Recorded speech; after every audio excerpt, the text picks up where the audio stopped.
I'm going to start this episode off with a question for you because right now I am going through a bunch of car shit, and it's all too often that it is very difficult for me to find an auto shop that I really truly trust. Maybe you've experienced a similar situation where maybe you don't know a lot about cars and you have no idea if the auto shop is just trying to recommend you a bunch of bullshit that you don't actually need just to make more money, right? Maybe you also want to make sure that you're going to an auto shop that is getting your car done as quickly and conveniently as possible, but also done right. You know what I mean? So for me, those are the qualities that I'm looking for in an auto shop. An auto shop that solves my pain points that I normally have around going to get my car done and the fears and objections that I have as well too.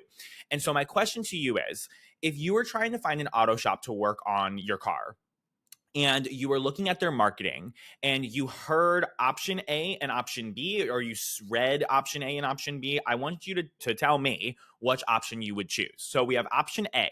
You go on option A's website and they say they've been doing this for years and years and years. And they have an amazing lounge area that you can wait in that has a high-tech coffee machine and great snacks. And they know what they're doing and they're going to make your car look, sound, and run amazing. Sounds pretty sexy, right? Option B, they understand that going to an auto shop is difficult because you never know if they're trying to overcharge you for things that you don't need, and that getting your car service is frustrating and you want it done as conveniently and quickly as possible, that you won't have to take it back to the shop as often or experience broken parts because it'll be done right the first time. Which option would you choose?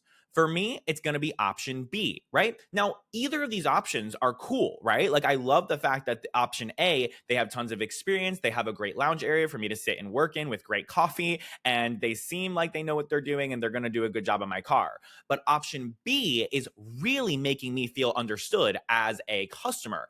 Option B is making me feel like I can really trust this place because they understand me.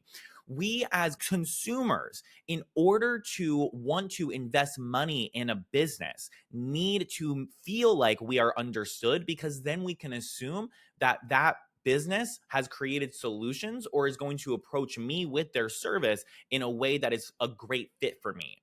So I'm always willing to choose this service and spend a little bit of extra money to know that I am not going to get screwed over, right? And to know that they know who I am and what my daily experience is with these types of services. And so what I'm seeing right now is this epidemic of these business-oriented hairstylists, such as yourself maybe, who are posting way too much about surface level shit that is trying to prove to your clients or your potential new clients that you are above and beyond valuable, right? And that you're worth spending the money on. But we're approaching it in the wrong way. We are approaching it by trying to show people how awesome our salon environment is and how amazing our client experience is and how much education we've taken, versus just making the person feel like you understand them so that they can trust you, right?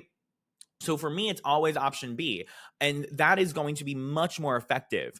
And so I'm going to be sharing with you more examples of this and breaking down this concept a little bit more. But I follow a lot of you guys on Instagram, and I'm seeing you guys post so much about your client experience. And it just feels as if you're trying to prove to somebody something, trying to prove to somebody how worth it you are, and trying to show somebody how valuable you are, when in reality, you're really just showing somebody white noise because they don't even give a shit about how awesome your client experience is until they feel like you actually understand their main pain points and the main reason why they're coming to choose you in the first place. So if you're ready to get into it, let's go.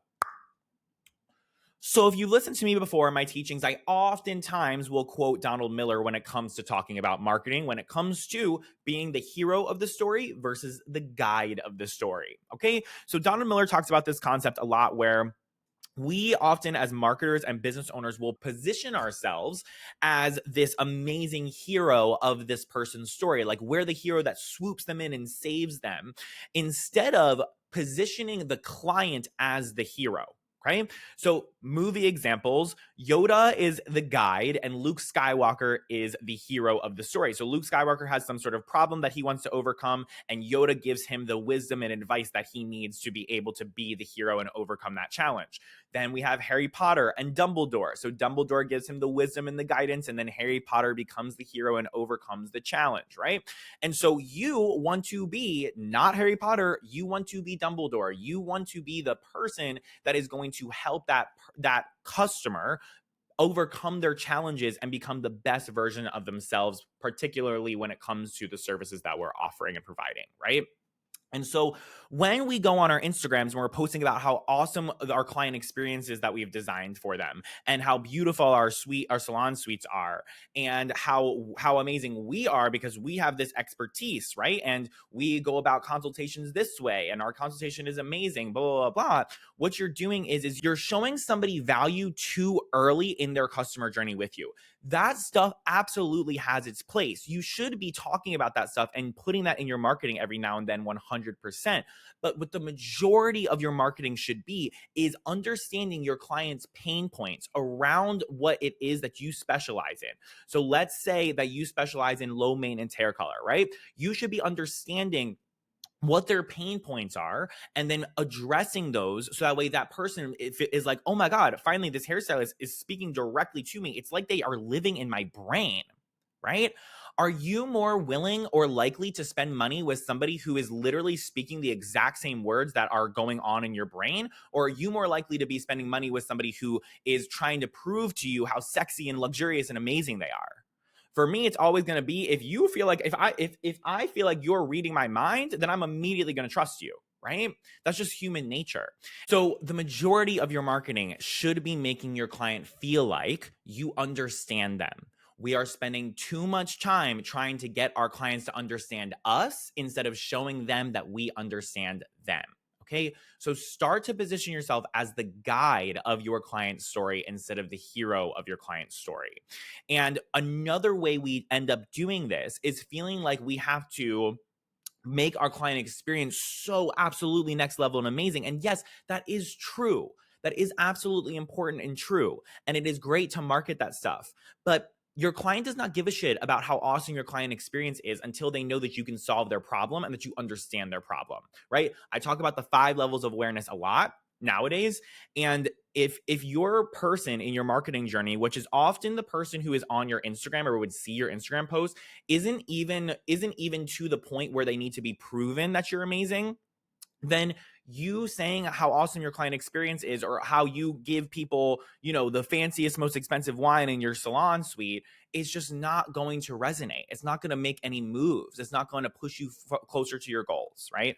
So your website is a great place to exemplify some of those things, but truly like the in the chair experience is truly like the best place to do it. However, what we also end up doing is going way above and beyond in relation to our price point. Okay. So like, here's the thing. If you don't have a booked and busy clientele and you're trying to grow and you want to create some really great momentum for yourself, but your prices are, not crazy. Like if your prices are similar to everybody else's in your area, or they're less than everybody else's in your area, and you are not booked and busy, yes, investing in your client experience is going to help you grow. However, like you don't need to go crazy. I find a lot of times people will increase their prices and they feel like they have to add more and more and more and more and more to their client experience to justify that. When in reality, like, are you just delivering a great service? Like, are you solving the person's main problem? The main reason why somebody's spending money with you is so that you can solve their problem or give them the thing that they desire. Right. And so I think that we will, instead of doing what's required, like the foundational work of really understanding our client and what goes on in their brain and what their problems are and coming up with innovative solutions to do it, and then posting about that as well. We get distracted with our client experience and try to spend a bunch of time making it as cool as fucking possible. When in reality, like you just need to make sure that your client experience is just a constant base level, awesome experience in general.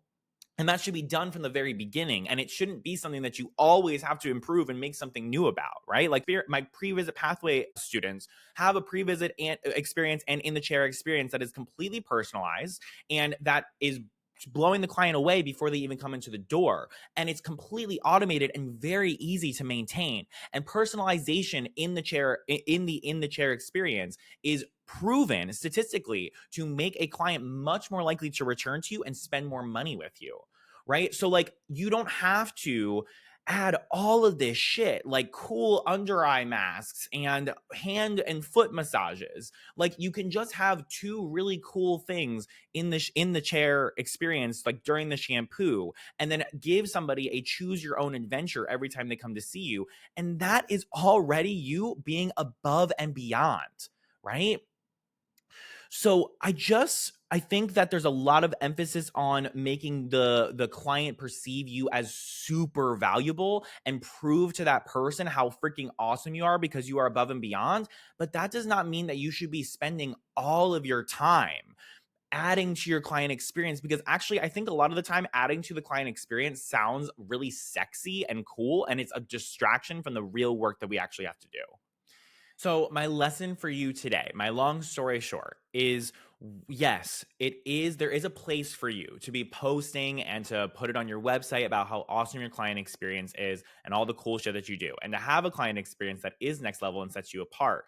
But I think a lot of us are taking it way too far, posting about it too much, and then feeling like we have to add another thing and another thing and another thing when that's eating up your profits, it's eating up your time, and you're setting a really high bar for yourself.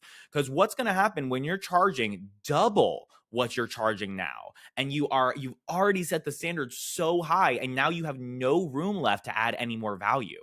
Like that's going to be a really hard position to be in, right? So don't get too far ahead of yourself. Have a foundational client experience that is already amazing, that is easy for you to maintain. That's exactly what I show my students how to set up. And then make sure that you understand your client and understand the messaging that goes on in their brain.